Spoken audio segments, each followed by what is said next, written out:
Hello everybody. I am recording an LED area light that is about to turn on, and you won't believe it, but it actually replaced the mercury vapor NEMA one that I had recorded, I think, last fall, turning on at this church. And when this light comes on, it's just going to come on instantly, no warming up whatsoever. But hopefully I can just at least catch it and post it. I will post a link to the original light here in the description. But this light is obviously a 2023 model. It was only replaced a few months ago.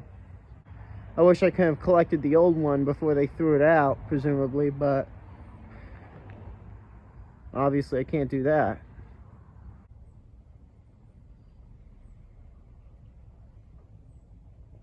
And there it goes.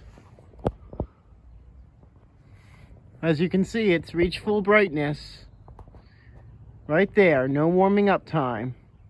Missed that old light, but at least this one is more efficient than the mercury vapor one.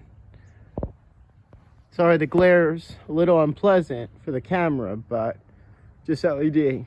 Thank you very much for watching.